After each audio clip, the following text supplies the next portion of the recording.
Now we will be discussing solar system in this video. मतलब इसमें हम सबसे पहले सन पढ़ेंगे, सन के फीचर्स, सन की टाइप्स, सन के लेयर्स वगैरह। Then we will discuss planets, each and every planet के फीचर्स वगैरह देख लेंगे, और ताकि आपको पता हो ओवरऑल सोलर सिस्टम के डायनामिक्स क्या हैं।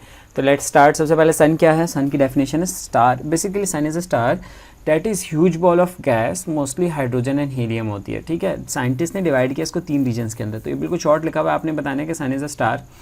ठीक है, that is a huge ball star which is a huge ball of gas है। ठीक है, mostly contains he hydrogen and helium. इसकी रेशो भी है मेरे ख्याल में 91%, तो हाइड्रोजन और हीलियम आ जाते हैं, बाकी दूसरे मेटल्स हैं। सही है। अच्छा, साइंटिस्ट ने डिवाइड किया इसको 3 रीजन्स में, यहाँ लिखा हुआ है ना, ये 78% H2 है, 28% हीलियम है, 2% मेटल्स है। ये कंपोजिशन की हेडिंग में आपको लाजमी पता हो ये। And its radius in 432,468 miles है। ठीक है, ये भी पता होना चाहिए। इसी तरीके से सन का इंटीरियर पहले, अच्छा 3 लेयर्स कौन से हैं? 3 रीजन्स हैं। सन इंटीरियर, सोलर एटमॉस्फेयर और विजिबल सरफेस ऑफ सन। ठीक है, अभी थोड़ा सा कंफ्यूजिंग है, आपको डायग्राम में समझ आएगा सही से कि कोर क्या है, फिर रेडिएटिव जोन है, और फिर कन्वेक्टिव जोन है। ठीक है, इसकी डिटेल्स हैं, ये हेडिंग्स हैं सिर्फ, एक ये नहीं कि ये लिख के आना है, इसके अंदर बात है पूरी। सोलर एटमॉस्फेयर के अंदर क्या आता है कि लोअर रीजन जिसमें क्रोमोस्फेयर आता है, और अपर मोस्ट जिसमें कोरोना आता है। ठीक है, ये लाजमी, ये नाम याद रखने। फिर विजिबल सरफेस ऑफ अर्थ कौन सी है? जो कि हमारी प्रोटोस्फेयर के है, प्रोटोस्फेयर जिसको हम देख सकते हैं। ठीक है ना, अभी इसको डायग्राम से समझते हैं, आपको समझ आएगा, और डिटेल क्या लिखनी है वो भी हम समझ लेते हैं आहिस्ते इसके बाद। अच्छा, ये देखें, अब ये है ओवरऑल सन। ठीक है, आपने लाजमी डायग्राम तो बनानी है ना, पहली बात। अच्छा, अब ये तो ओवरऑल इसकी सरफेस है, तो ये ऊपर एक विजिबल सरफेस भी है। ठीक है, कोरोना बोलते हैं इसको। ठीक है, अब यहाँ पे देखते हैं सबसे पहले क्या है कि यहाँ पे अगर हम देखें सबसे पहले तो क्रोमोस्फेयर। ठीक है, क्रोमोस्फेयर को देखें, कोर को देखें सबसे पहले। देखें कोर, तो ये हो गई कोर। क्या है? Produce heat through firing. ठीक है, यहाँ पे पूरे फायर एटमॉस्फेयर और वो होते हैं आपके पूरे रिएक्शंस होते हैं। 15 मिलियन सेंटीग्रेड इसका टेम्परेचर है, और 25% रेडियस जो है ना, ये आपका कोर अटेन करता है। ठीक है, ये आपको पता चल गया कोर क्या है। ठीक है, सेकंड इज़ रेडिएटिव जोन है। रेडिएटिव जोन आपको पता हो, देखें रेडिएटिव जोन ये वाला है, ये रेडिएटिव जोन है, यहाँ वाला, यहाँ से लेके इसको चेंज कर लेते हैं। रेडिएटिव जोन ये हो गया आपका। ठीक है, ये कोर के बाद वाला जो रीजन है, कोर ये आ गया अंदर वाला। ठीक है, रेडिएटिव जोन। ये रेडिएटिव जोन क्या है? 20 से 70%, 25 to 70% जो है ना, इसके अंदर आपका होता है, ये कंटेन करता है एरिया जहाँ से रेडिएशंस निकल रही होती हैं, रिएक्शंस यहाँ पे हो रहे होते हैं, हीट प्रोड्यूस हो रही होती है 15 मिलियन सेंटीग्रेड कोर में। उसके बाद यहाँ से रेडिएशंस रिलीज होकर रेडिएटिव होता हुआ इस पूरे को रेडिएटिव जोन बोलते हैं, और फिर वो जाती हैं कन्वेक्टिव जोन के अंदर। ठीक है, ये है कन्वेक्टिव जोन। कन्वेक्टिव जोन इसके बाद वाला है, जिसमें आप देखें पूरी वो रिवॉल्व कर रही हैं, ये कन्वेक्टिव जोन है। ठीक है, ये समझ आ गई यहाँ तक। अब ये 3 मेन रीजन्स थे जिसमें डिवाइड किया, ये इंटीरियर को डिवाइड किया, कोर, रेडिएटिव जोन और कन्वेक्टिव जोन। याद रखिएगा, और इसको देख लें। यहाँ पे अपवर्ड कन्वेंशन है, डोमिनेटेड मोड, ये डोमिनेशन मतलब ना ज़्यादा यही होता है एरिया। ठीक है, अच्छा, अब एक दूसरी चीज़ आ जाती है आपका एटमॉस्फेयर, जिसके अंदर क्रोमोस्फेयर आता है, प्रोटोस्फेयर आता है, और आपका कोरोना आ जाता है। ठीक है, क्रोमोस्फेयर और कोरोना क्या होता है? ये लोअर रीजन्स होते हैं। अब देखिए क्रोमोस्फेयर क्या है? क्रोमोस्फेयर ये है कि 2000 किलोमीटर थिक है, रेड इन कलर है, व्यू ड्यूरिंग सोलर एक्लिप्स। ये हमें जब नज़र आता है जब सोलर एक्लिप्स होता है। ठीक है, इतनी डिटेल काफ़ी है, 3 पॉइंट्स तकरीबन। अच्छा, अब कोरोना क्या होता है? कब कोरोना बिल्कुल अपर एरिया होता है, जिसमें ये आपकी हीट ये जा रही नहीं, कोरोना है आपका। सही है। और प्रोटोस्फेयर क्या है? फोटोस्फेयर कह लें, मेरे ख्याल में फोटोस्फेयर है। हाँ, फोटोस्फेयर होता है जिसको हम देखते हैं, जो कि लोअर रीजन ये वाले जिसको मैंने मार्क लगा ना, ये लोअर रीजन है सारा। ठीक है, अब समझ आ गई कि एटमॉस्फेयर हमारा सन का जो है ना डिवाइड हुआ है फोटोस्फेयर, क्रोमोस्फेयर और कोरोना के अंदर। फोटोस्फेयर ये जो विजिबल लेयर आती है, क्रोमोस्फेयर ये वो है जो कि आपकी 200 मीटर थिक है, तब नज़र आती है रेड इन कलर जब सोलर एक्लिप्स होता है। कोरोना वो है जो कि बिल्कुल अपर बाहर का जो रेडिएशन पूरी जा रही होगी ना, वो आता है। पहले हमने इनर को 3 में डिवाइड किया, कोर, रेडिएटिव और कन्वेक्टिव। फिर एटमॉस्फेयर को 3 में डिवाइड किया, फोटोस्फेयर, क्रोमोस्फेयर और कोरोना के अंदर। लाजमी याद रखिएगा 3 डिवीज़न ये वाली हैं और 3 डिवीज़न ये वाली हैं। ठीक है, ये तो हो गया सन का स्ट्रक्चर। ओवरऑल सन समझ आ गया हमें। उसके फीचर्स कुछ देख लेते हैं। सन का जो डायमीटर है ना, वो है 139,190 किलोमीटर। मास है 1.989 exponent 30 kg। Composed of 74% hydrogen and 24% helium and 2% heavy metals हम देख चुके हैं। डेंसिटी आपको पता हो 1.41 ग्राम पर सेंटीमीटर क्यूब है। टेम्परेचर 15 मिलियन सेंटीग्रेड कोर के अंदर होता है, 5500 सेंटीग्रेड सरफेस के अंदर आता है। 500 भी लिखा है, 5000 भी लिखा हुआ है काफ़ी जगह पे। Have large and active magnetic field, ये भी बात हो गई। ये फीचर्स आपको पता हो, उसकी दो तरह की डिविजन्स पता हो, ठीक है, एटमॉस्फेयर वाली और कोर वो इनर वाली, ठीक है, और उसकी डिटेल्स एक एक करके पॉइंट्स हमें पता हों कि क्या होते हैं। सिंपल ये तो सन हो गया आपका। सन पे अगर सवाल आता है तो आपने ये सारी चीज़ें लिख देनी है। आगे हम प्लैनेट्स देखते हैं। प्लैनेट्स क्या होता है?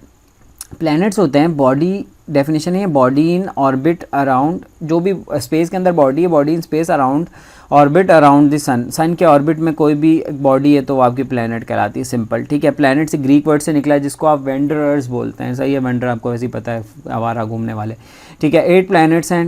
जो प्लूटो है ना वो ड्वार्फ प्लैनेट्स। हम देखते हैं आगे ड्वार्फ प्लैनेट्स क्या होते हैं। अच्छा, अब यहाँ पे थोड़ा सा डिवीजन की हुई है कि इनर प्लैनेट्स कर दिए कुछ और जूवियन प्लैनेट्स कुछ कर दिए। इनर प्लैनेट्स होते हैं जो कि 4 प्लैनेट्स हैं, ठीक है, और जूवियन प्लैनेट्स बाद के 4 हैं। इसके अंदर मरकरी, वीनस, अर्थ, मार्स आ जाता है। क्लोजेस्ट हैं ये सन के, मोस्टली ऑफ रॉक्स हैं, रॉकी हैं सारे, ठीक है। इन्फीरियर प्लैनेट्स कहलाते हैं, हाई डेंसिटीज़ हैं, डेंस हैं ये सारे। और जूवियन प्लैनेट्स जो होता है ना ये फार प्लैनेट्स हैं, ठीक है। ये क्या है? जुपिटर, सैचुरन, यूरेनस, नेपच्यून, और लार्ज इन साइज होते हैं, ठीक है। गैसेस वाले प्लैनेट हैं और atmosphere of hydrogen and helium होता है, और इनके पास रिंग्स होते हैं और लो डेंसिटी और मैनीम्यून्स होते हैं। ये काफ़ी सारे पॉइंट्स हैं, इनको 1 लाइन में एक्सप्लेन करें तो आराम से आपके अच्छा खासा सवाल बन जाता है। अच्छा, सबसे पहले अब देखते हैं आपके ये सारे ना यार फीचर्स को रट्टा मारना है और कुछ भी नहीं है, ये इसको सारों को हम देख लेते हैं एक दफ़ा, और आपको पता होना चाहिए क्या क्या फीचर्स हैं इसके। प्लैनेट्स, मेन चीज़ आपको सन समझ आ गया, सन पे अलग सवाल आता है तो वो कर लेंगे। प्लैनेट्स की भी थोड़ी बेसिक डिवीजन समझ आ गई है हमें कि आपके जूवियन प्लैनेट्स और इनर प्लैनेट्स MCQs के लिए। वैसे तो इतना सवाल आता नहीं है लेकिन फिर भी हम देख रहे हैं। मरकरी क्या है? मरकरी स्मॉलेस्ट है और फास्टेस्ट रिवॉल्विंग प्लैनेट है, ठीक है, ये समझ आ गई हमें। डायमीटर इसका 4900 किलोमीटर है। सेम साइज़ एज मून है, ठीक है, मून के साइज़ के बराबर है तकरीबन ये।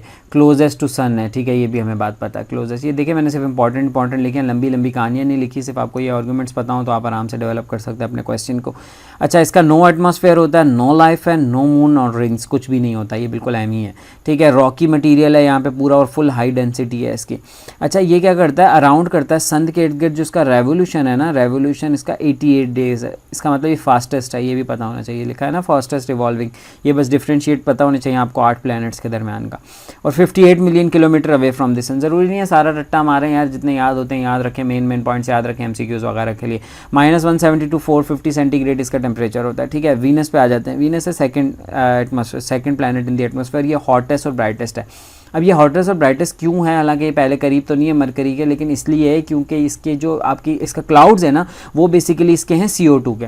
जब क्लाउड CO2 के तो वो क्या करते हैं? हीट को ट्रैप करते हैं, और उसकी वजह से यार ये वही पूरा ग्रीन हाउस गैसेज वाला फिनोमेना है जो अर्थ का टेम्परेचर बढ़ रहा है ना, वो सारी चीज़ें अब यहाँ पे हीट ट्रैप कर लेते हैं, रिफ्लेक्ट करते हैं राइट को। इस वजह से 2 चीज़ें बताई यहाँ पे। मोस्ट हॉट इस वजह से क्योंकि हीट को ट्रैप कर लेती हैं ग्रीन हाउस गैसेज। सेकेंडली ये ब्राइटेस्ट प्लैनेट है। ब्राइटेस्ट, ये हमें ये इवनिंग स्टार भी बोलते हैं इसको, इवनिंग पता नहीं star, morning star, sister planet of earth भी बोलते हैं, याद रखनी है सारी चीज़ें। और क्या करते हैं ये ब्राइटेस्ट क्यों होता है? क्योंकि ये सारी जो ट्रैप करती है ना हीट्स, ये जो ट्रैप करती है गैसेज जो हीट ट्रैप करती है ये फिर रिफ्लेक्ट करती हैं, इस वजह से इसको ब्राइटेस्ट बोलते हैं। दोनों चीज़ों के रीज़न समझ आ गए ना। अब इसके बाद आगे देखते हैं कि इसका साइज़ इक्वल है अर्थ के, इसलिए सिस्टर प्लैनेट बोलते हैं इसको। रोटेट्स ईस्ट टू वेस्ट है, ईस्ट टू वेस्ट रोटेट करता है। अदर्स जो है ना वेस्ट टू ईस्ट करते हैं। ये वेस्ट है, ये ईस्ट है। अदर्स क्या करते हैं? वेस्ट टू ईस्ट रोटेशन करते हैं। ये क्या करता है? ईस्ट टू वेस्ट रोटेट करता है, ये डिफरेंस है इसका। अच्छा, स्पिन स्लोली, एक दिन इसका 243 अर्थ डेज के बराबर होता है, और रेवोल्यूशन पीरियड इस 225 डेज है। इसका रेवोल्यूशन 225 डेज है, ठीक है। जैसे कि ऊपर वाला 88 था मरकरी का, इसका इतना था। इसमें भी कोई मून नहीं है और कोई रिंग नहीं है, पहले 2 का कोई मून कोई रिंग नहीं है। इसका टेम्परेचर जो है वो हमने देखा कितना 460 से 480 सेंटीग्रेड, सबसे हॉटेस्ट जैसे ये पढ़ चुके हैं। अच्छा, इसके बाद आता है अर्थ प्लैनेट्स। इसकी तो स्पेसिफिकेशन आप लोगों को पता ही होंगी। सबसे पहले आता है बिगेस्ट टेरेस्ट्रियल प्लैनेट है, ठीक है, बात समझ आ गई। 3rd पोजीशन पे है। 5th लार्जेस्ट प्लैनेट है, ये सब कुछ पता हो। डायमीटर 1275056 है। सरकमफेरेंस 40075 किलोमीटर है। 30% लैंड है, 70% ओशियंस है। एक मून है जिसको हम लूना बोलते हैं, ठीक है। एटमॉस्फेयर इसका मैनी गैसेज होती हैं। एटमॉस्फेयर के 5 लेयर्स भी हैं। 1 रेवोल्यूशन 365 डेज का आता है। एक्सिस का रोटेशन जो होता है इसका, जो रेवोल्यूशन 365 होगा, रोटेशन जो होता है 23 आवर्स 56 मिनट्स एंड 4 सेकेंड्स होता है, ठीक है। और डेंसेस्ट प्लैनेट है जिसको डेंसिटी है इसकी 5.25, ग्राम पर सेंटीमीटर क्यूब। ठीक है, ये तो हो गया क्लियर। हमने वैसे रोटेशन रेवोल्यूशन तो पीछे पढ़ चुके हैं, इसकी ज़रूरत नहीं है हमें देखने की, लेकिन अर्थ के अंदर आपको ये सारी चीज़ें रोटेशन रेवोल्यूशन का पता और अर्थ की डिटेल्स हमने देख ली। इसके बाद आ जाता है मार्स। मार्स आता है सेकंड स्मॉलेस्ट प्लेनेट है, सही है, सेकंड स्मॉलेस्ट है, रेड प्लेनेट भी बोलते हैं, रेड डस्ट भी बोलते हैं। इसका एवरेज टेम्परेचर होता है -30 डिग्री सेंटीग्रेड। इसके 2 मून्स होते हैं जिसको फूबोस बोलते हैं और डेमोस बोलते हैं। ठीक है, एटमॉस्फेयर ऑफ CO2 होता है, इसका डायमीटर 6780 होता है, 228 million kilometre away from the sun है। ठीक है, रोटेशन पीरियड इसका जो है 24 आवर्स 40 मिनट्स है। इसका रेवोल्यूशन 687 डेज होता है। ठीक है, ये बस पॉइंट्स याद रखें, जितना रट्टा मार सकें, बार बार रिवाइज कर लेंगे तो याद हो जाएगा। अच्छा, जुपिटर का है biggest and the fastest rotating है। अब ये बिगेस्ट है, सही है, सबसे ज़्यादा, लेकिन रोटेट जो अपने एक्सेस पे करता है ना रोटेट, वो इसका फास्टेस्ट रोटेशन है। ठीक है, याद रखना। Huge storms of swelling graces हैं, एवरेज टेम्परेचर -50 है। ठीक है, 1350 टाइम्स बिगर देन अर्थ वॉल्यूम, अर्थ से इतना ज़्यादा बड़ा है। जुपिटर है 67 मून हैं। 1 डे होता है इसका बराबर 9 और 55 मिनट ऑफ अर्थ है। रेवोल्यूशन पीरियड 11.66 ईयर्स है, बहुत ज़्यादा है इसका। अच्छा, इसका जो लार्जेस्ट मून है ना उसको गैनीमेड बोलते हैं। गैनीमेड ये आपका इंपॉर्टेंट है, MCQs में आ जाता है, लार्जेस्ट मून ऑफ जुपिटर। ठीक है, या सोलर सिस्टम कह लें। नो रिंग्स है, नो विजिबल, कोई रिंग नहीं होता, इसका नज़र नहीं आता। इसके बाद सैचुरन आ जाता है। सैचुरन है सेकंड बिगेस्ट। ठीक है, बिगेस्ट आपका जुपिटर था और सेकंड बिगेस्ट सैचुरन है, और रिंग प्लैनेट कहते हैं इसको, इसका नाम है रिंग प्लैनेट। पूछ सकते हैं which one is the ring planet, तो आपको बताना है सैचुरन। रोटेशन जो है ना इसकी 10 और 15 मिनट्स के अंदर होती है। गैसेस प्लैनेट बोलते हैं। इसके 62 मून्स हैं, सही है, और diameter 120800 kilometre. Average temperature -180 degree centigrade आता है। अच्छा, यूरेनस और नेपच्यून एक साथ लिखे हुए हैं। नेपच्यून ये दोनों ट्विन प्लैनेट्स कहलाते हैं। ठीक है, यूरेनस के अंदर जो है ना आपके ग्रीन प्लैनेट कहते हैं इसको। एटमॉस्फेयर इसका हीलियम, हाइड्रोजन और CH4 से बना होता है, इसलिए इसको ग्रीन प्लैनेट बोलते हैं, याद रखना। ये 13 रोन रिंग्स हैं इसके अंदर, 27 मून्स हैं। रोटेशन इसका 17 और का, रेवोल्यूशन 84 ईयर्स। ठीक है, अर्थ के ईयर्स के बराबर, डायमीटर इतना होता है।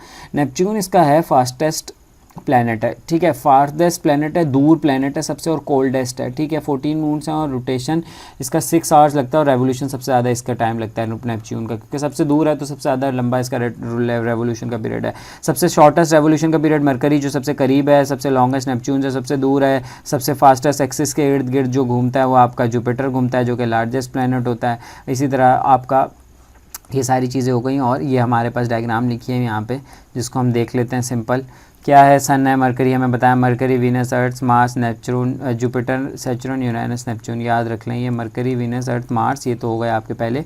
फिर 4 Jupiter, Saturn, Uranus, Neptune, Jupiter, Saturn, Uranus और नेपच्यून। यूरेनस पहले, फिर नेपच्यून है। ठीक है, तो ये हो गया आपका ओवरऑल सोलर सिस्टम, जिसके अंदर हमने सन को देखा, फिर प्लैनेट्स की ब्रीफ ओवरव्यू देख के, सारे प्लैनेट्स की डिवीजन देख के, और प्लैनेट्स की एक एक की स्पेसिफिकेशंस देखिए। Thank you so much. आगे फिर हम थोड़ी सी और बेसिक एस्ट्रोनॉमी की पढ़ लेते हैं, और बस उसके बाद ये आपका चैप्टर खत्म हो जाएगा।